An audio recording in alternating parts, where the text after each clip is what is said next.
강남향림 교우 여러분 안녕하셨어요? 생명사랑교회에서 목회하고 있는 한문덕입니다. 제가 2018년 6월 17일에 천막 치고 예배하실 때 그때 와서 설교했고 또 이렇게 오랜만에 뵙게 되었습니다. 저는 2002년부터 2014년까지 향림교회에서 파트타임 교역자와 부교역자로 있다가 2015년 11월에 생명사랑교회 담임 목사가 되어서 이제 목회한 지 8년째 접어들고 있습니다. 목사가 된 지 15년이 지났는데 아직까지도 제가 어쩌다 목사가 됐나 이렇게 내내 헷갈리는 사람이고 갈수록 복잡해지는 세상 속에서 목회가 과연 무엇인가 늘 고민하는 사람입니다. 그래서 제가 이 자리에 서는 것이 사실은 좀 부담스럽습니다.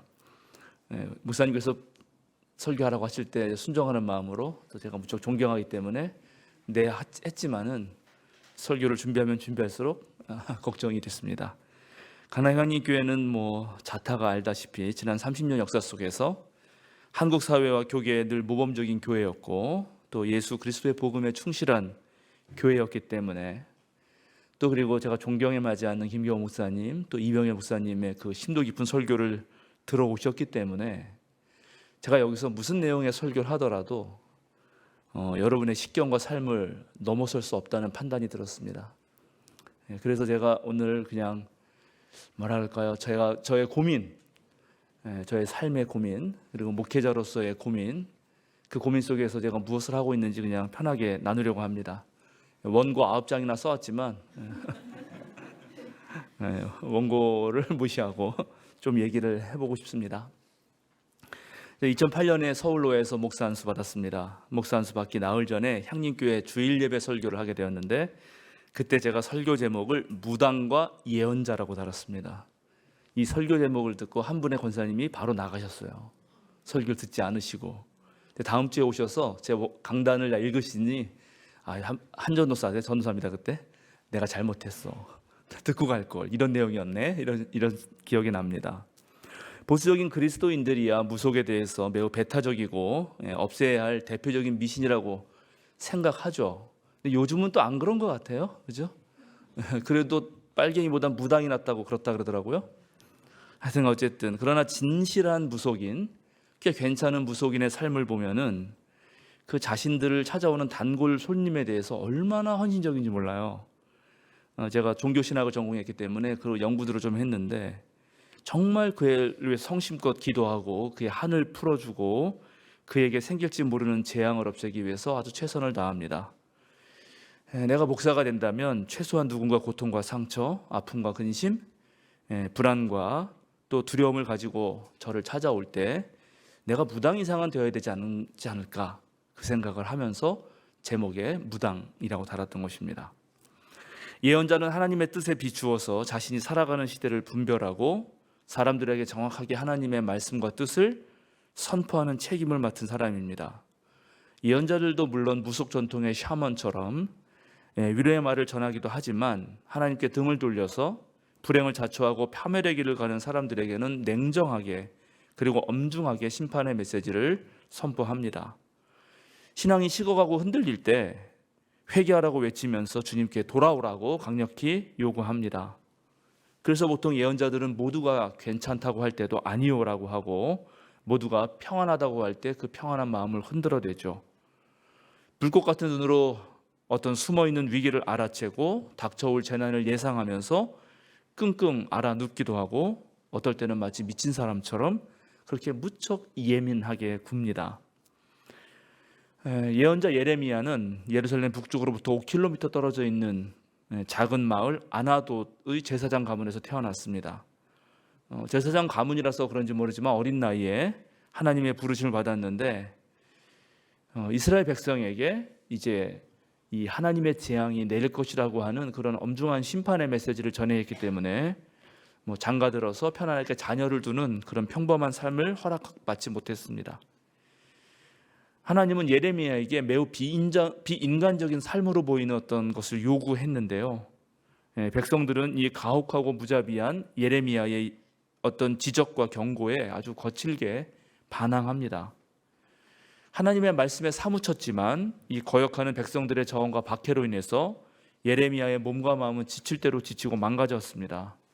그래서 그는 울지 않을 수 없었고 절규하지 않을 수 없었죠. 그래서 우리가 예레미야 하면 눈물의 예언자라는 별명을 하는 것입니다. 오늘 저와 여러분이 함께 읽은 구약 성서의 본문은 예레미야가 주님으로부터 소명을 받을 때 장면을 묘사합니다. 주님이 예레미야에게 묻습니다. 예레미야야, 너는 무엇을 보고 있느냐? 예레미야가 대답합니다. 저는 살구나무 가지를 보고 있습니다. 내가 바로 보았다. 내가 한 말이 이루어지는 것을, 그대로 이루어지는 것을 내가 지켜보고 있다. 이 참 알쏭달쏭한 이야기인데 이 히브리어 아는 분들은 금방 이해할 수 있습니다. 살구나무를 히브리어로 샤케드라고 하는데 우리말로는 살구나무로 번역했지만 사실은 아몬드 나무 가지입니다. 근데 이 아몬드 나무를 뜻하는 샤케도가 바로 잠을 자지 않고 깨어서 지켜본다 하는 뜻의 쇼케드라는 말과 매우 비슷합니다. 아몬드 나무는 그 겨울철 우기가 되면 가장 먼저 꽃을 피우는 나무입니다. 덥고 건조한 날씨에 아주 앙상하게 가지만 남아 있다가 우기가 시작되면 다른 나무들은 오히려 겨울잠에 빠져드는데 유독 아몬드 나무만은 잎보다 꽃을 먼저 피우면서 깨어납니다. 그래서 겨울에도 잠을 자지 않고 지켜보는 나무로 사람들에게 알려졌습니다. 그러니까 오늘 본문은 이 샤케드와 쇼케드를 통해서 주님의 입에서 나오는 말씀은 반드시 이루어지고 이 주님께서 그걸 지켜보겠다 하면서 예레미야에게 소명을 내린 것입니다. 그런데 그 다음 메시지가 있는데요. 또 무엇을 보느냐 했더니 물이 끓어넘치는 솥을 보게 됩니다. 이것은 이제 앞으로 닥쳐올 엄청난 재앙인데요. 바로 예레미야가 활동했던 그 역사적 시대와 연관되어 있습니다. 예언자 예레미야는 주전 587년 유다가 멸망하기 직전 수십 년 동안 예루살렘에서 활동했습니다. 5명의 왕이 차례로 유다를 다스렸고 그 모든 시절을 겪죠. 그리고 그때는 엄청난 정치 변혁의 시기였습니다. 우리나라도 제가 생명사랑교회 담임 목사로가 설교할 때는 헬조선이었다가 좀 지나니까 눈 떠보니 선진국이었다가 다시 지금 헬지옥으로 간 그런 시절인데 아마 예레미야도 비슷하지 않았을까 싶습니다. 이사야가 그렇게 조심하라고 강절히 경고했던 그 북왕국 이스라엘을 멸망시켰던 그 아시리아가 이제 조금씩 세력이 약화됐는데 잔인하고 가혹하기로는 그보다 더한 강대국 바벨론이 부상하고 있었기 때문이죠. 예레미야 활동 말기에 결국 바벨론에 의해서 예루살렘은 쑥대밭이 되고 많은 유다 백성이 포로로 끌려갑니다. 예레미야는 하나님의 예언자답게 이런 모든 정치적 상황들을 신앙의 눈으로 판단합니다. 이런 재앙이 내린 이유는 유다 백성이 하나님을 버리고 떠나서 다른 신들에게 향을 피우고 또 손으로 우상을 만들어서 그것을 숭배하는 죄를 저질렀기 때문이라고 말합니다. 그래서 예레미야는 이런 이유 때문에 나라는 망해야 되고 망할 수밖에 없고 또 망해야 된다라고, 그래야 오히려 제대로 세울 수 있다고 말합니다. 그러니 망하는 것을 두려워하지 말아라. 그런데 망한다는 얘기 누가 좋아하겠어요? 그죠? 오늘 기도하시는 분도 우리 가나하나님 교회 부흥을 기도하셨는데 제가 망해야 된다 이러면은 안 되잖아요. 아무도 좋아하지 않습니다. 왜냐하면 망하는 과정이라고 하는 것은 그냥 망하는 게 아니라 엄청난 고통과 재난을 다 몸소 겪어야 되는 거죠. 오늘 본문을 읽으면서 저는 하나님께서 예레미야에게 했던 두 번 연속하는 질문, 너는 무엇을 보고 있느냐? 이 말이 계속 하여튼간 제 마음을 막 꽂혔습니다. 여러분은 무엇을 보고 계십니까? 뉴스만 틀면 들려오는 소식에서 도대체 우리는 무엇을 보아야 하는가? 이 시대를 어떻게 읽어야 되고 그리스도인으로서 이 시대를 어떻게 살아야 되는가? 예수님도 말씀하셨죠?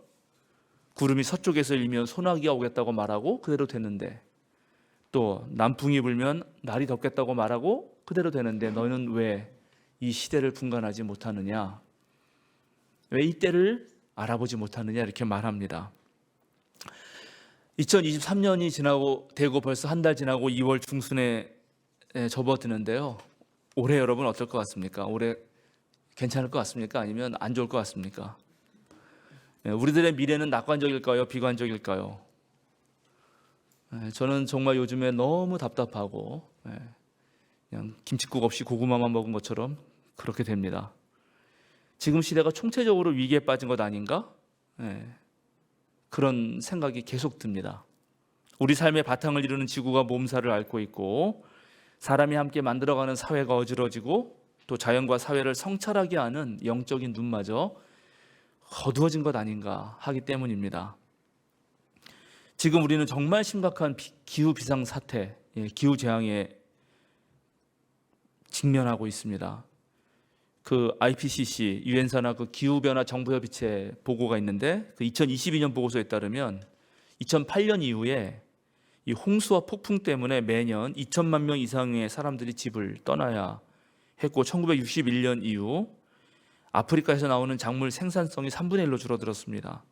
전 세계 인구 절반이 적어도 1년에 한 달 이상은 물 불안정에 직면해 있습니다. 지금 남쪽 여러분 우리 광주나 이쪽 지역이 되게 가물어서 힘든 거 아시나요? 단수 지금 매우 자주 하고 있습니다. 현재 33억에서 36억의 인구가 기후 재앙에 매우 취약한 국가에 살고 있습니다. 그리고 이들 국가의 기후 재앙 사망률은 잘 사는 나라에 비해서 무려 15배나 높습니다. 그래서 앞으로 어떻게 될 건가 하는 질문에 아주 비관적이고 극단적인 전망은 2030년이 되면 인류가 감당할 수 없을 것이다 라는 것부터 2100년까지는 견딜 수 있지 않겠냐 하는 그런 다양한 예상들이 있습니다.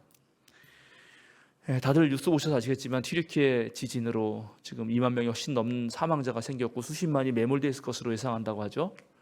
그리고 지난달에는 캘리포니아 중부하고 그 다음에 뉴질랜드에서는 최근에 더 심각하게 된 대기천, 즉 수증기가 하늘에서 강처럼 흘러다니면서 어느 때 머물러서 비를 쏟아내는데 그거 보통 1년에 내릴 양을 하루에 다 내리고 하는 일들이 벌어지고 있습니다. 이 파국적 위기를 어떻게 극복할 수 있을까요? 여러분 혹시 돈 룩업이라고 하는 영화 보셨습니까? 딱 그 꼴인데요. 정말 어디서도 해답이 잘 안 보이는 것 같습니다. 조금이라도 늦출 수 있는 유일한 길은 전 세계 정부와 기업이 회심하는 일입니다. 정말 모든 사람이 탄소 중립을 가는 길인데 그게 가능할지 모르겠어요. 작년 9월 14일에 프랑스 언론인들이 환경 및 기후 위기에 대응하기 위한 저널리즘 헌장이라는 걸 발표하고 이 기후 위기를 기후 위기에만 국한시킬 게 아니라 아주 넓게 펼쳐가지고 아주 폭넓게 연결해서 다 다루자. 대중에게 아주 엄정되게 검증된 지식을 제공하자.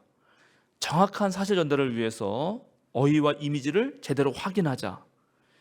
환경 및 기후 문제 대응 방안을 철저히 조사하고 어떤 해법을 제시하자. 언론 스스로 저탄소 저널리즘을 실천하자 하는 등등 해가지고 13가지 선언을 했습니다. 이 언론들만 노력한다고 되는 게 아니죠. 실제로 전 세계가 그렇게 해야 됩니다. 지금 한국에 뜻있는 그리스도인들이 매월 첫째 주 주일 오후 4시에 성공의 대성당에 모여서 기후위기 걷기 기도회를 하고 있습니다. 저도 시간 될 때마다 종종 참여하는데 그래도 역시 답답한 마음은 잘 가시지가 않습니다. 두 번째로 저를 답답하게 하는 것은 여러분도 같이 답답하실 생각하는데 현 정부의 무능과 오만과 실책입니다. 정말 괴롭고 하루가 멀다 않고 이 터지는 사건들을 어떻게 할지 모르겠습니다. 아시다시피 탄생부터 논란이었죠. 청와대 들어가지 않고 용산으로 대통령 집무실 옮기는 것부터가 문제였습니다. 이 때문에 천문학적인 돈을 낭비하면서 또 이걸 메꾸려고 지금 전국의 민생 관련 예산을 다 줄이고 있습니다. 여러분 아시나요? 정말 엄청 많이 줄이고 있습니다. 제 후배들이 평화 관련된 일들 많이 하는데 그 각 대학이라든가 이런 데 평화 관련 그 예산도 다 줄였어요. 경찰 안에도 그 평화로 문제를 풀기 위한 그런 기구 같은 거 있었거든요. 거기에선 올해 빵원입니다. 이거는 이제 이루 말할 수 없습니다. 우리 작은 교회 목회자들이 도서관 이런 거 많이 했는데 그 도서관 예산도 다 없어졌습니다. 노인 일자리 예산 삭감해가지고 6만 1,000개 일자리 사라졌고 지역화폐 전액 삭감했고 또 그 군장병들 복지 예산 줄였죠. 근데 대기업 고소득층 세금 줄여줬습니다. 정부 요직에 전문가를 등용하지 않고 전부 다 자기 수하들, 검찰들 전부 깔아놓고, 그래서 실수가 계속 생기는데 그때마다 한 번도 뭐 사과나 그런 거 하지 않습니다. 오히려 언론과 국민을 겁박하죠. 지지율이 폭락할 때마다 전 정부 탓을 하고 보복 수사로 위기를 모면하라고 합니다. 지금 정부의 국가 안보 시스템, 외교 이런 것 때문에 지금 경제는 바닥이고 언제 진짜 어떤 위험한 일이 생길지 모를 지경입니다. 제가 우리 교회에서는 정치적인 얘기를 직접적으로 잘 안 하는데 작년에 하도 열이 받아가지고 한 번 했습니다. 뭐 국군의 행사에 가서 대통령으로 하는 딱 한마디 말, 부대 열중셔, 그거 잊어버렸잖아요. 뭐 그건 잊어버려도 되죠 뭐. 그런데 바로 강릉에서 그 현무인가요? 뭐가 올라갔다가 다시 떨어졌지 않습니까? 미사일이. 그게 만약에 강릉 시내 한복판에 떨어졌으면 어떡할 겁니까? 이런 식으로 무성의하게 국가를 운영하다가 결국 12구 참사라고 하는 일어나서는 안 되는 일이 또 일어난 것입니다. 윤석열 정부는 공정과 상식을 내세웠지만 이 비속어를 쓰는 대통령 그리고 정부에 계속되는 거짓말, 무지와 무능, 오만함과 천박함이 날이 갈수록 정말 드러나고 있습니다. 손바닥에 임금왕자 새길 때부터 제가 좀 알아봤긴 했는데 정말 이럴 줄이야 라고 생각을 못했죠. 누구도 예상하지 못한 날들이 계속되고 있습니다. 최근에 범죄 수사가 대통령에까지 올라갈 것을 염려해서 곽상도 아들의 50억 퇴직금을 바로 무죄를 선고했습니다. 대통령 하나 잘못 뽑아서 생긴 문제가 얼마나 심각한지 온 국민이 제대로 느끼게 하고 있고, 힘들고 부끄러운 건 오로지 국민 몫입니다. 괴롭습니다. 우크라이나 러시아 전쟁은 끝날 길을 보이지 않고 코로나 이후의 세계적인 물가 상승, 금리 상승, 환율 폭등이 지속되는 데다가 이게 기후재앙 때문에 경제적 어려움이 가중되는데, 그래서 전 세계는 이제 각자 도생, 작년 초인가요? 제가 지금 기억이 또 약간 가물가물한데 오스트레일리아, 호주에 그렇게 큰 산불이 났는데 유엔이 단 한 번도 움직이지 않았어요. 전부 자기 살겠다고 지금 나라가 그러고 있는데 그런 국제 정세 속에서 우리나라는 계속 무시를 당하고 있습니다. 연속 10개월째 우리나라 무역수지 적자가 되고 있고요. 그래서 우리 삶이 어렵습니다. 이 나라 꼴이 어떻게 되는 것인가? 우리의 자연과 우리의 사회가 이렇게 어려운데 저의 마음이 또 힘든 것은 우리 한국 개신교의 상황입니다. 여러분 잘 아시겠지만 코로나를 겪으면서 원래 사회적 신뢰도가 떨어진 한국 개신교가 완전 바닥을 쳤죠. 비그리스도인에게 남는 코로나 때 한국 교회는 한 3가지 정도인데요. 하나는 정광훈 태극기 집회고, 그 전에 또 하나는 신천지고, 거긴 다 똑같다고 생각합니다. 마지막으로 교회는 뭐 하나 봤더니 대면 예배를 드리냐 마느냐 가지고 싸움질만 했다 하는 것입니다. 괜찮은 교인들이 떠돌이 신자가 돼버리고 있죠. 그리고 예수님을 믿지만 교회 나가지 않는 그 가난한 신도들 여전히 많아지고 있습니다. 우리 교단의 상황 매우 심각합니다. 신학생들 찾아볼 수가 없습니다. 이제 이런 모든 문제의식 속에 제가 그 한복판에 있습니다. 뭘 해야 될까요? 우리가 뭘 할 수 있겠어? 그냥 두 손 두 발 내려놓고 그냥 말지. 우리가 미약하니까 못하겠어. 이렇게 할까요? 어떻게 됩니까? 근데 오늘 예레미야서를 읽어보니까 예루살렘이 망하는 상황에서도 하나님이 예레미야를 불렀다 하는 게 좀 특이합니다. 하나님은 아셨죠? 바벨론에 의해서 예루살렘이 폭삭 망할 것이라는 것, 예레미야가 아무리 외쳐도 사람들이 듣지 않을 것이라는 것을 그래도 부르셨습니다. 그래도.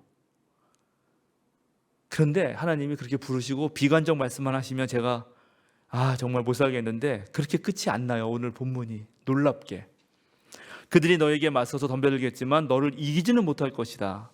내가 너를 보호하려고 너와 함께 있기 때문이다. 나 주의 말이다.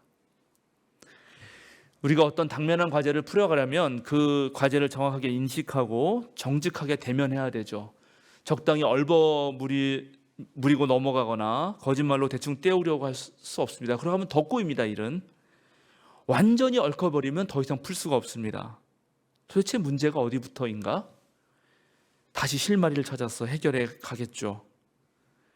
하나님께서 예레미야에게 그것을 한번 시켜보려고 한 건 아닐까? 제가 작년에 생명사랑교회에서 안식년을 6개월 주는데요, 그것을 했습니다. 그래서 우리 사회와 교계와 어떤 교단의 현실에 대해서 폭넓게 좀 알아볼 수 있는 시간이 되었습니다. 교회에서는 목회를 안 했는데 교단과 총회에서 여기저기 불러서 하여튼 엄청 다니면서 동료 선후배 목회자들, 온라인 교우들 많이 만나 배웠습니다. 산적한 과제들, 문제들 저 혼자 다 풀 수는 없지만 그래도 이렇게 좀 해야 되지 않을까 하는 생각들이 생겼습니다. 그것 가지고 지난 2023년 제107회 총회 선교정책협의회가 지난 2월 6, 7일에 있었는데 제가 거기 가서 엔데믹 시대 교회가 나아가야 할 방향이라는 주제로 발표를 하기도 했습니다.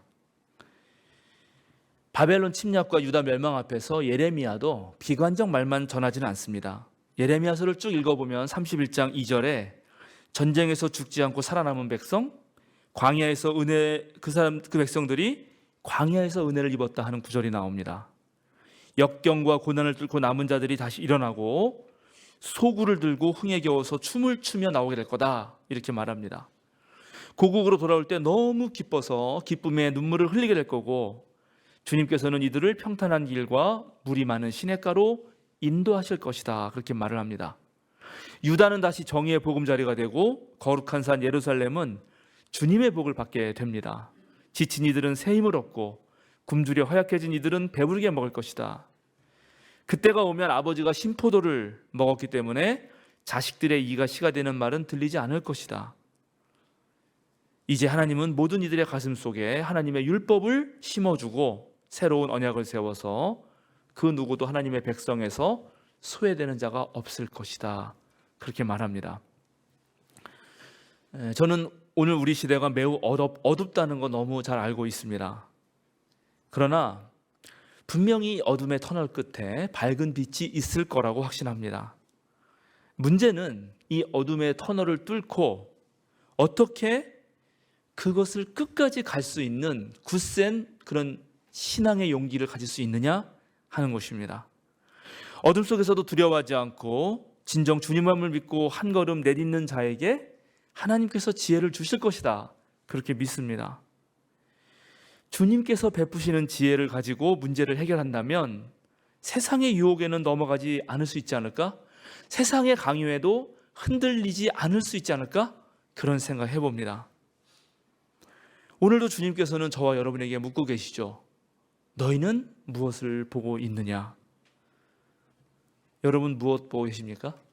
제가 목회하는 생명사랑교회 그리고 하나님향림교회가 이 험악하고 혼미한 시대에 너희는 무엇을 보고 있느냐라는 말에 정말 적절하게 굳세고 참된 신앙의 용기를 보여주면 좋겠다고 생각합니다. 역경을 뚫고 남은 자들이 되어서 좀 더 지혜롭고 강한 그런 우리가 되면 좋겠다고 생각합니다. 강남향림교회를 비롯한 향림 공동체는 저를 이렇게 목사로 양성한 그런 공동체입니다. 파트타임 평신도로 와서 파트타임 전도사로 시작해서 결혼하고 애 낳고, 그 애가 지금 고3 중3이 됐습니다. 12년 동안 향린에서 배워서 저는 지금 사역을 하고 있습니다. 향린의 부목사로 숨겨 있을 때는 별로 교회 일만 하면 됐는데 담임 목회를 하고 한 7, 8년이 되니까 여기저기서 저한테 막 일을 많이 시켜요. 제가 50대 초반이니까 많이 하기도 해야겠죠. 노회에서 부서기, 정치부서기, 교회와 사회 평화통일위원회 위원장. 이 교회와 사회 평화통일위원회는 제가 서울 북내로 가자마자 첫 회의에서 박수 치더니 서기님 들어오셨다고. 3년 서기, 3년 위원장. 코로나 때 1년 쉬고 다시 위원장. 총회에서는 연금재단 이사고요.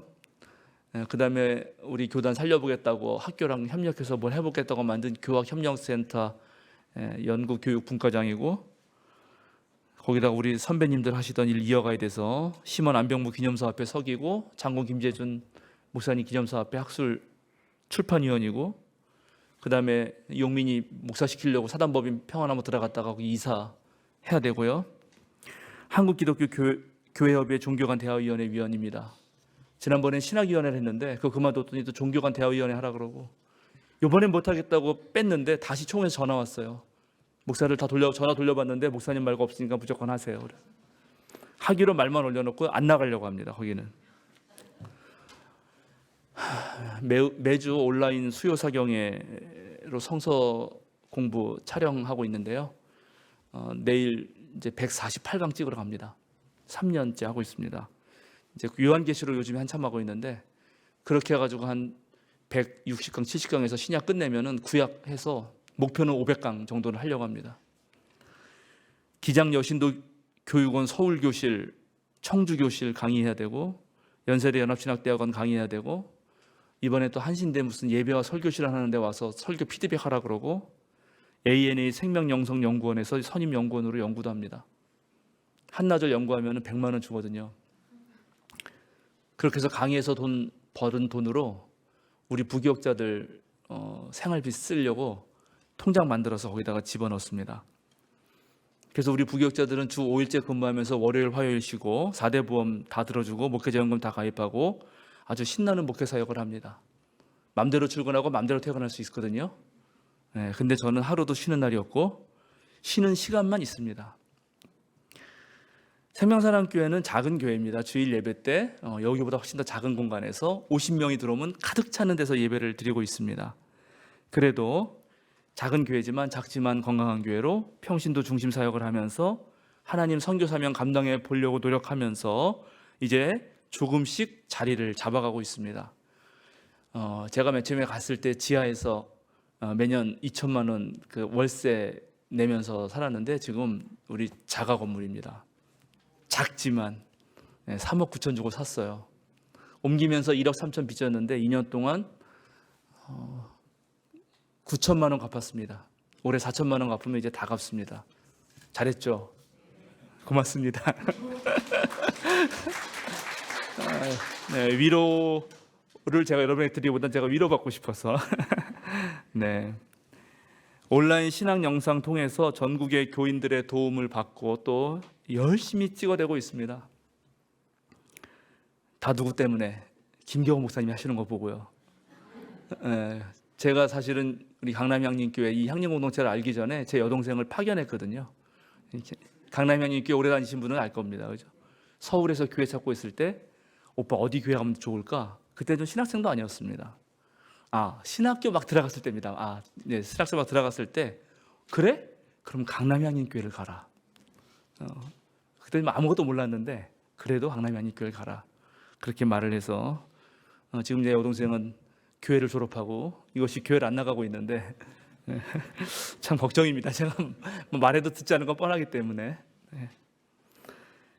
우리 김경호 목사님 성서 그 학당 여셔서 꾸준히 하시는 것 보면서 자란 후배로서 제가 좀 꾸준히 만들고 있거든요.